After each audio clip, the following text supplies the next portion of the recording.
महाराष्ट्र की सियासत में आज एक बार फिर बड़ा धमाका हुआ है। महाराष्ट्र नवनिर्माण सेना यानी एमएनएस प्रमुख राज ठाकरे ने सीधे सीधे चुनाव आयोग पर निशाना साधते हुए पूरे चुनावी सिस्टम पर ही सवाल खड़े कर दिए हैं। राज ठाकरे ने कहा है कि अगर वोटर लिस्ट साफ नहीं है तो महाराष्ट्र में चुनाव ही नहीं होने चाहिए। राज ठाकरे का आरोप है कि वोटर लिस्ट में फर्जीवाड़ा, मशीनों में धांधली और चुनाव में मैच फिक्सिंग चल रही है। दर्शकों, आपको जानकारी दें कि राज ठाकरे ने मुंबई में पार्टी कार्यकर्ताओं और मीडिया को संबोधित करते हुए कहा है कि यह सिर्फ एक प्रशासनिक गलती नहीं बल्कि लोकतंत्र के साथ किया जा रहा घोटाला है। उनका कहना है कि हर विधानसभा क्षेत्र में वोटर लिस्ट में ऐसे नाम जोड़े जा रहे हैं जिनका उस इलाके से कोई लेना देना नहीं है। हर चुनाव क्षेत्र में घोटाला चल रहा है, ये आज का नहीं है। हमने पहले भी वोटिंग मशीन के खिलाफ आवाज़ उठाई थी, लेकिन तब किसी ने मेरी बात को गंभीरता से नहीं लिया। आज वही हो रहा है जो मैंने कहा था। दर्शकों, आपको जानकारी दें कि राज ठाकरे ने ईवीएम यानी इलेक्ट्रॉनिक वोटिंग मशीनों की विश्वसनीयता पर भी सवाल उठाया। उन्होंने कहा है कि 232 विधानसभा क्षेत्रों में जो लोग जीते वो खुद भी हैरान थे और जनता भी।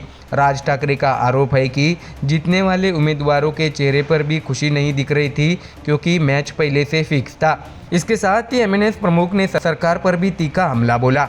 उन्होंने कहा, जब हम चुनाव आयोग से वोटर लिस्ट साफ करने की मांग कर रहे हैं तो सरकार के लोग बीच में क्यों बोल रहे हैं। राज ठाकरे ने सवाल उठाया कि अगर सरकार निष्पक्ष है तो उसे इस प्रक्रिया में दखल देने की जरूरत ही क्या है। यह कैसी लोकतंत्र की परंपरा है। हम वोटर लिस्ट ठीक करने की बात कर रहे हैं तो सरकार के लोग आगे क्यों आ रहे हैं। सबको पता है ये सरकार कैसे बनी और कौन इसके पीछे है। तो वही दर्शकों, राज ठाकरे ने अब अपने कार्यकर्ताओं को सीधी जिम्मेदारी दी दी है।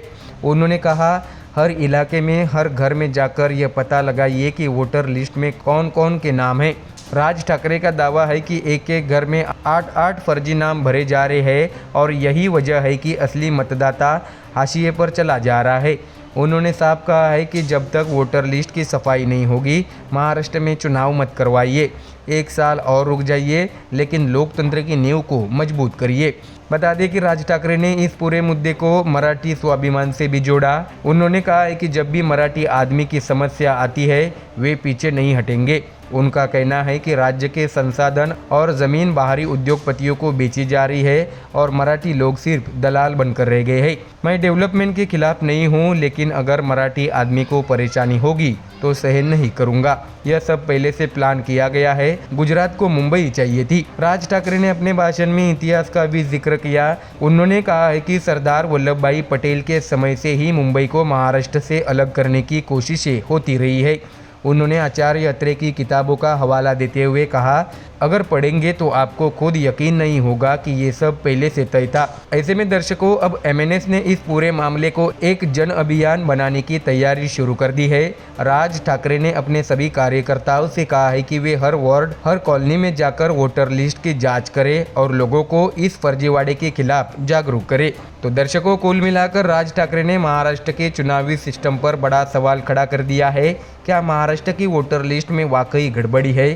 क्या लोकतंत्र में मैच फिक्सिंग हो रही है या फिर यह राज ठाकरे की नई राजनीतिक रणनीति है? अब यह तय करेगा आने वाला वक्त ही। फिलहाल महाराष्ट्र की राजनीति में गर्मी बढ़ गई है और वोटर लिस्ट बन गई है नया चुनावी मुद्दा।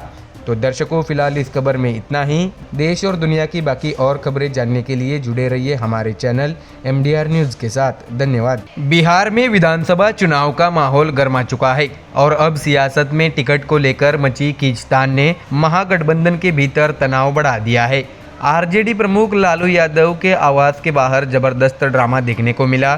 पार्टी के ही एक नेता ने टिकट न मिलने पर गेट के सामने कुर्ता फाड़ लिया, जमीन पर लेट गए और जोर जोर से रोने लगे। इस पूरे घटनाक्रम ने सोशल मीडिया पर हलचल मचा दी है। तो वही बीजेपी नेता गिरिराज सिंह ने इस पर करारा तंज कसते हुए लालू यादव को सलाह दे डाली। उन्होंने कहा है कि दरवाजा मत खोलिए वरना ये आपका भी कुर्ता फाड़ देंगे। दर्शकों, आपको बता दें कि पटना के सर्कुलर रोड स्थित लालू प्रसाद यादव के आवास के बाहर आज ऐसा नज़ारा देखने को मिला जिसे देखकर हर कोई हैरान रह गया। आरजेडी नेता मदन शाह, जो मधुबन विधानसभा सीट से टिकट की उम्मीद लगाए हुए थे, अचानक आवास के बाहर पहुंचे और पार्टी नेतृत्व के खिलाफ नारेबाजी शुरू कर दी। देखते ही देखते गुस्से में मदन शाह ने न सिर्फ अपना कुर्ता फाड़ लिया, बल्कि जमीन पर लेटकर जोर जोर से रोने लगे। उन्होंने कहा, तेजस्वी यादव बहुत घमंडी है, लोगों से मिलते नहीं। संजय यादव टिकट बेच रहे हैं, मैं यहाँ मरने आया हूँ। लालू यादव मेरे गुरु है, उन्होंने मुझसे टिकट देने का वादा किया था, लेकिन अब बीजेपी एजेंट को टिकट दे दिया गया है। दर्शकों, जानकारी दे कि मदन शाह ने आगे ये भी कहा है कि लालू जी मेरे गुरु है, लेकिन अब पार्टी में अन्याय हो रहा है। तेजस्वी जी घमंडी हो गए हैं, आम कार्यकर्ता से कोई बात नहीं करता। संजय यादव सब कुछ तय कर रहे हैं, अगर न्याय नहीं मिला तो मैं अपनी जान दे दूंगा। बता दें कि मदन शाह के इस नाटकीय विरोध के बाद लालू यादव के आवास पर अफरा तफरी मच गई। पार्टी कार्यकर्ता और सुरक्षाकर्मी उन्हें समझाने की कोशिश करते रहे, लेकिन वो शांत नहीं हुए। इस हंगामे के वीडियो सोशल मीडिया पर मिनटों में वायरल हो गए। कुछ ही घंटों में आरजेडी टिकट ड्रामा और कुर्ता फाड़ आंदोलन जैसे हैशटैग ट्रेंड होने लगे। लोगों ने इस पूरे घटनाक्रम पर तरह तरह के मीम्स बना दिए, तो वही विपक्ष ने इसे महागठबंधन की अंदरूनी फूट करार दे दिया और अब इस पूरे मामले पर राजनीति और तेज हो गई है। बीजेपी के फायर ब्रांड नेता और केंद्रीय मंत्री गिरिराज सिंह ने लालू परिवार और आरजेडी पर तीखा तंज कसते हुए बयान दिया है कि महागठबंधन में टिकट की खरीद बिक्री को लेकर सिर्फ उटव्वल मचा हुआ है। मैं लालू प्रसाद यादव से निवेदन करूंगा, दरवाजा मत खोलिए लालू जी, वरना ये लोग आपका भी कुर्ता फाड़ देंगे। ये वही कहावत है, खेत खाए गधा और मार खाए जोलहा। बता दें कि गिरिराज सिंह ने कहा है कि महागठबंधन में अब अनुशासन नाम की कोई चीज नहीं बची है। उन्होंने आरजेडी के भीतर टिकट वितरण को लेकर मची होड़ को लालू परिवार की सियासी असफलता बता दिया। बीजेपी नेता ने तंज कसते हुए कहा है कि बिहार की जनता सब देख रही है, जो पार्टी अपने कार्यकर्ताओं को न्याय नहीं दे सकती, वो जनता का क्या भला करेगी। दरअसल दर्शकों, आपको जानकारी दे कि बिहार चुनाव की तारीखों के ऐलान के बाद हर पार्टी में टिकट वितरण को लेकर मंथन तेज है। महागठबंधन में जहां सीट शेयरिंग को लेकर अभी भी मतभेद निपटे नहीं हैं, वहीं आरजेडी में टिकट को लेकर असंतोष खुलकर सामने आने लगा है। तेजस्वी यादव को लेकर लगातार शिकायतें बढ़ रही है। कहा जा रहा है कि वे ज़्यादातर फैसले अपने करीबी सलाहकारों के साथ मिलकर कर रहे हैं, जिससे पुराने नेता नाराज है। पार्टी सूत्रों के मुताबिक ऐसे कई अन्य विधानसभा क्षेत्र से भी टिकट को लेकर विरोध की आवाज़ें उठ रही है। हालांकि पार्टी नेतृत्व ने अभी तक इस विवाद पर आधिकारिक प्रतिक्रिया नहीं दी है, लेकिन गिरिराज सिंह के तंज के बाद सियासी बयानबाजी और तेज हो सकती है। तो दर्शकों, बिहार चुनावी समर अभी शुरू ही हुआ है और टिकट को लेकर मचा ये घमासान बताता है कि आने वाले दिनों में सियासी तापमान और चढ़ने वाला है। देखना ये होगा कि आरजेडी इन अंदरूनी विवादों को कैसे संभालती है और क्या लालू प्रसाद यादव अपने ही घर में मचे कुर्ता फाड़ हंगामे को थमा पाएंगे या नहीं, ये तो आने वाला वक्त ही बताएगा। फिलहाल बिहार की सियासत में टिकट का खेल जारी है। कौन पाएगा मौका और कौन करेगा विरोध, इस चुनावी नाटक के हर दृश्य पर हमारी नज़र बनी रहेगी। आप देख रहे हैं MDR न्यूज़। देश और दुनिया की बाकी और खबरें जानने के लिए जुड़े रहिए हमारे चैनल के साथ। धन्यवाद। आज की सबसे बड़ी राजनीतिक हलचल बिहार से उठी है, लेकिन गूंज दिल्ली, मुंबई और लखनऊ तक पहुंच गई है। केंद्रीय मंत्री और बीजेपी नेता गिरिराज सिंह के विवादित बयान ने सियासत में तूफान ला दिया है। उन्होंने एक चुनावी सभा में मुसलमानों को लेकर नमक हराम जैसा शब्द इस्तेमाल किया और बस फिर क्या था, विपक्षी दलों ने मोर्चा ही खोल दिया। दर्शकों, आपको बता दें कि बयान बिहार की चुनावी रैली में दिया गया, लेकिन इसका असर राष्ट्रीय राजनीति पर भी दिखने लगा है। शिवसेना, यूबीटी और कांग्रेस ने गिरिराज सिंह पर सीधा हमला बोलते हुए प्रधानमंत्री मोदी से जवाब मांगा है। तो दर्शकों, देखिए पूरा रिपोर्ट। बता दें कि बिहार विधानसभा चुनाव की एक जनसभा में मंच पर चढ़े गिरिराज सिंह, हाथ में माइक और चेहरे पर वही पुराना जोश, लेकिन इस बार उनके शब्दों ने मचा दिया सियासी बवाल। गिरिराज सिंह ने कहा, सरकार की सारी योजनाओं का फायदा मुसलमान उठा रहे हैं, लेकिन वोट देने की बारी आती है तो वे नमक हराम साबित होते हैं। बस यही से शुरू हुआ विवाद।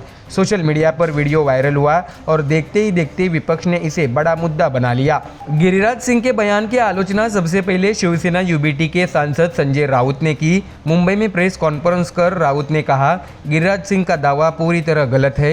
2014 में मुसलमानों ने ही मोदी को वोट दिया था। बिहार और यूपी में बीजेपी को उन्हीं की वजह से समर्थन मिला था। लेकिन राउत यही नहीं रुके, उन्होंने तीखा हमला जारी रखा। संजय राउत बोले, अब हिंदू भी बीजेपी को वोट नहीं दे रहे। अगर वोट चोरी करके सत्ता में आए हैं तो क्या अब हिंदुओं को भी नमक हराम कहेंगे? और साथ ही प्रधानमंत्री मोदी से मांग कर डाली कि गिरिराज सिंह को मंत्रिमंडल से तुरंत बर्खास्त किया जाए। तो वही दर्शकों, कांग्रेस ने भी गिरिराज सिंह के बयान को लेकर केंद्र सरकार पर हमला बोल दिया। लखनऊ में कांग्रेस प्रवक्ता सुरेंद्र राजपूत ने इसे सांप्रदायिक सौहार्द को तोड़ने की कोशिश बताया। राजपूत ने कहा, यह बयान देश की एकता और अखंडता के खिलाफ है। भाजपा को इस पर माफ़ी मांगनी चाहिए और गिरिराज सिंह के खिलाफ कार्रवाई करनी चाहिए। राजपूत ने यहां तक कहा कि बीजेपी अपने नेताओं के भड़काऊ बयानों से चुनावी माहौल को जहर देने की कोशिश कर रहे हैं। दर्शकों, गौर करने वाली बात यह है कि गिरिराज सिंह पहले भी अपने विवादित बयानों को लेकर चर्चा में रहे हैं। कभी पाकिस्तान भेजने की बात, कभी धर्म के आधार पर टिप्पणियां और अब नमक हराम वाला बयान। हर बार उनके शब्द विपक्ष के लिए एक नया हथियार बन जाते हैं। ऐसे में बयानबाजी की राजनीति, वोट बैंक की नई कहानी। विश्लेषकों की माने तो यह बयान सिर्फ चुनावी गर्मी बढ़ाने के लिए नहीं, बल्कि मतदाताओं के ध्रुवीकरण की कोशिश भी हो सकती है। लेकिन विपक्ष इसे जनता के बीच विभाजन की राजनीति करार दे रहा है। बता दें कि बिहार में इस समय राजनीतिक तापमान चरण पर है। पहले चरण की वोटिंग नज़दीक है और हर पार्टी अपने समर्थक वर्ग को साधने में लगी है।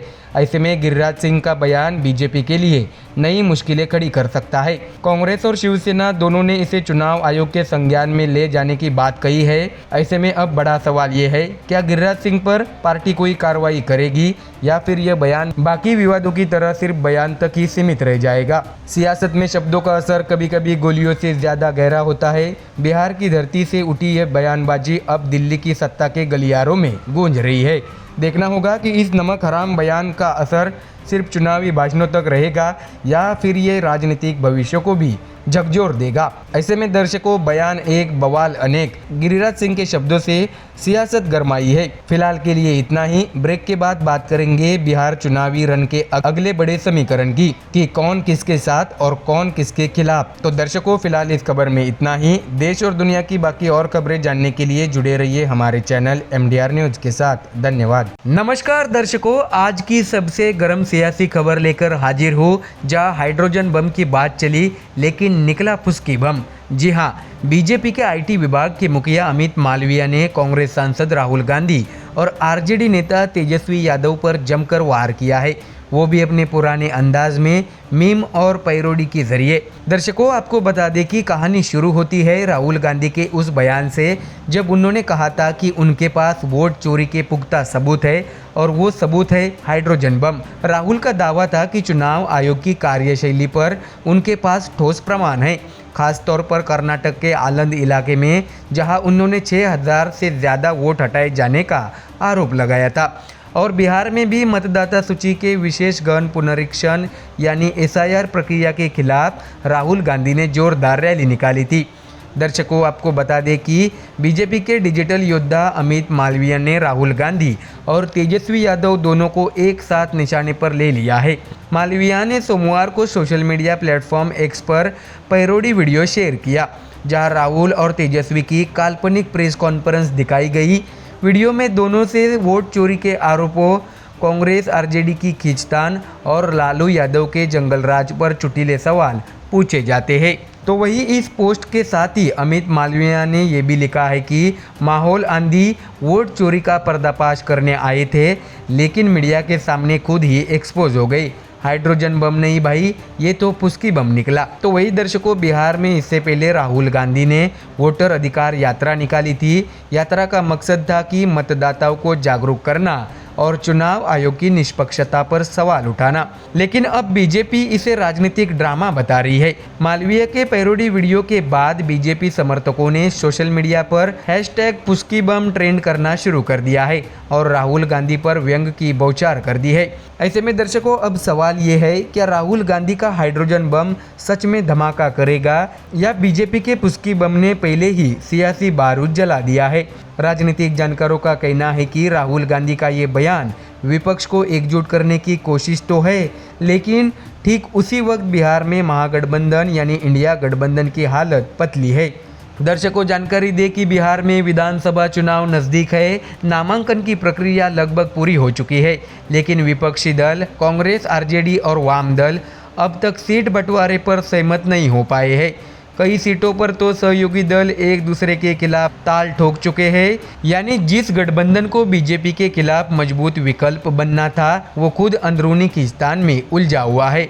बीजेपी का प्लान साफ दिख रहा है। वो विपक्षी नेताओं के हर बयान को हास्य और व्यंग में बदलकर जनता के बीच पेश कर रही है और सोशल मीडिया, जो कभी राहुल गांधी का पसंदीदा मंच हुआ करता था, अब बीजेपी के डिजिटल योद्धाओं का अखाड़ा बन चुका है। तो वही दर्शकों, तेजस्वी यादव पर भी निशाना साधा गया है। वीडियो में उन्हें राहुल गांधी के साथ एक तरह से राजनीतिक साथी से ज़्यादा हास्य पात्र के तौर पर दिखाया गया। हालांकि आरजेडी ने इस पैरोडी पर कोई आधिकारिक प्रतिक्रिया नहीं दी है, लेकिन पार्टी सूत्रों का कहना है कि बीजेपी का यही तरीका है मुद्दों से ध्यान भटकाने का। तो दर्शकों, अब सबकी नज़र राहुल गांधी पर है। क्या वो इस पुस्की बम वाले तंज पर पलटवार करेंगे या फिर अगले रैली मंच से बीजेपी पर कोई नया पॉलिटिकल बम फोड़ेंगे? फिलहाल बिहार की सियासत में धमाके जरूर हो रहे हैं, चाहे वो हाइड्रोजन के हो या फुस्की के, लेकिन जनता अब इंतज़ार कर रही है वोटिंग वाले असली धमाके का।